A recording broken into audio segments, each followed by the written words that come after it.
Hey guys, welcome back to crazy world. അങ്ങനെ കുറേ നാൾ കഴിഞ്ഞിട്ടാണ് ഞാനിപ്പോൾ വീഡിയോസൊക്കെ അപ്ലോഡ് ചെയ്യാൻ തുടങ്ങിയിട്ട്. കഴിഞ്ഞ പ്രാവശ്യം ഞാൻ ലാസ്റ്റായിട്ട് ഇട്ടത് ഒരു ഷോർട്സാണ്. അത് ഞാൻ ജൂലൈയിലാണ് ഇട്ടത്. എന്താണെന്ന് വെച്ചാൽ അത് കഴിഞ്ഞിട്ട് എനിക്ക് എക്സാം ആയിരുന്നു. അപ്പോൾ എക്സാമിന് പഠിക്കാനൊക്കെ ഉണ്ടായിരുന്ന കൊണ്ട് ഞാൻ പിന്നെ ഒന്നും ഇട്ടിട്ടില്ലായിരുന്നു. അപ്പോൾ നിങ്ങൾ ഈ വീഡിയോയിൽ കാണാൻ പോകുന്നത് കിച്ചസുമായിട്ട് ഞാൻ ആദ്യമായിട്ട് പാർക്കിൽ പോയതാണ്. ഞങ്ങൾ പോയിക്കണേ ആലപ്പുഴയിലെ വിജയ ബീച്ച് പാർക്കാണ്. അപ്പോൾ ഇപ്പോൾ അതിൻ്റെ പേര് മാറ്റി അമേസ് വേൾഡ് എന്നാണ് അതിൻ്റെ പേര്. അപ്പോൾ ഞങ്ങൾ ഈ പാർക്കിലോട്ട് എൻ്റർ ചെയ്തപ്പോൾ ആദ്യമായിട്ട് കണ്ടത് ഈ സ്വിങ് ആണ്. ഈ സ്വിങ്ങിൽ നാടൻ നല്ല രസമുണ്ടായിരുന്നു. പ്ലസ് എൻ്റെ അനിയനത് നല്ലോണം ഇഷ്ടമായിട്ടുണ്ടായിരുന്നു. പിന്നീട് ഞങ്ങൾ കയറിയത് സീസോയിലോട്ടാണ്. സീസോയിൽ അവനെ ഒറ്റയ്ക്ക് ഇരുത്താൻ പറ്റാത്തത് കൊണ്ട് അപ്പയും കൂടി അവൻ്റെ കൂടെ ഉണ്ടായിരുന്നു. അപ്പം ഈ വെയിറ്റ് അനുസരിച്ച് നോക്കുമ്പോൾ എനിക്ക് വെയിറ്റ് കൂടുതലാണല്ലോ. എന്ന് വെച്ചാൽ അവനിപ്പം 11 മാസമേ ആയിട്ടുള്ളായിരുന്നു. അപ്പം ഞാൻ പയ്യെ പൊങ്ങിയിട്ടാണ്, അപ്പയും ചെറുതായിട്ട് അവനെ പൊക്കുകയൊക്കെ ചെയ്തുകൊണ്ടാണ് ഇങ്ങനെ ആടുന്നത്. അടുത്തായിട്ട് ഞങ്ങൾ കയറിയത് ക്ലൈമ്പിംഗ് ഫ്രെയിമാണ്, അല്ലെങ്കിൽ അതിനെ പ്ലേ ഗ്രൗണ്ട് ക്ലൈംബർ എന്നും പറയും. അപ്പോൾ അതിലും അവൻ അങ്ങനെ ഇരുന്നില്ല. എന്ന് വെച്ചാൽ അവൻ്റെ കാല് വേദനെടുക്കുമായിരുന്നു. അവന് ഷൂസ് ഇട്ടിട്ടില്ലായിരുന്നു. അപ്പോൾ അതിൽ ചവിട്ടുമ്പം അവൻ്റെ കാല് വേദനെടുക്കുന്നത് കൊണ്ട് ഞാനാണ് അതിൽ കയറിയത്. അത് സിമ്പിളായിരുന്നു, അത് പെട്ടെന്ന് കയറി ഇറങ്ങാൻ പറ്റുന്ന ഒരെണ്ണമായിരുന്നു.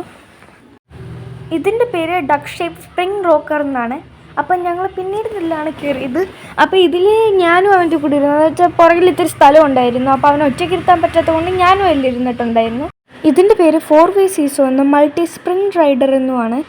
4-way സീസോ എന്ന് പറയാൻ ഇതിൽ 4 പേർക്ക് ഇരിക്കാം. പ്ലസ് മൾട്ടി സ്പ്രിംഗ് റൈഡർ എന്ന് പറഞ്ഞാൽ ഇതിൽ ഒന്നിൽ കൂടുതൽ ആൾക്കാർക്ക് ഇരിക്കാവുന്ന കൊണ്ടാണ് അങ്ങനെ ഒരു പേര് വന്നത്.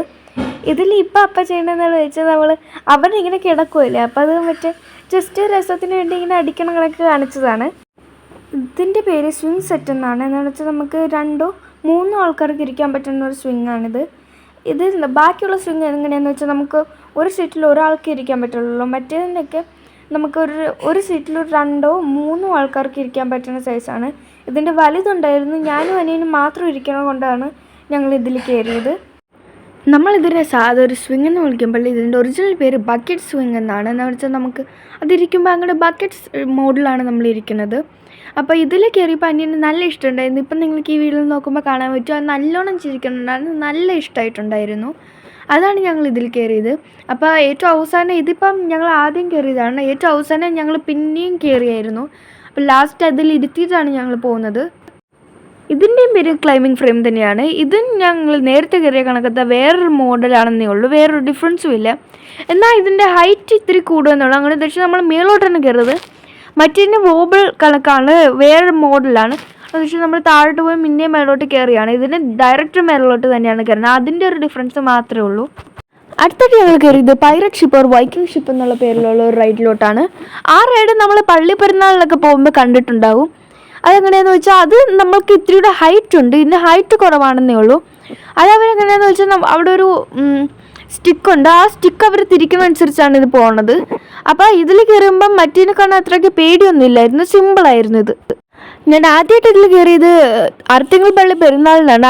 ഇതിനേക്കാളും നല്ല ഹൈറ്റ് ഉണ്ടായിരുന്നു. അപ്പം ഞാൻ പേടിച്ച്, അമ്മ അടുത്തുണ്ടായിരുന്നു എൻ്റെ കൂടെ. അപ്പോൾ അമ്മയുടെ കയ്യിൽ പിടിച്ച് ഞാൻ ഞെക്ക് എന്ന് എനിക്ക് പേടി വന്നിട്ട്. അപ്പം അത്രയുള്ള ഇന്നത്തെ വീഡിയോ. എല്ലാവർക്കും ഈ വീഡിയോ ഇഷ്ടമെങ്കിൽ ലൈക്ക് ചെയ്യുക, ഷെയർ ചെയ്യുക, സബ്സ്ക്രൈബ് ചെയ്യുക. അടുത്ത വീഡിയോ ആയിട്ട് വരണവരെ ബൈ ബൈ.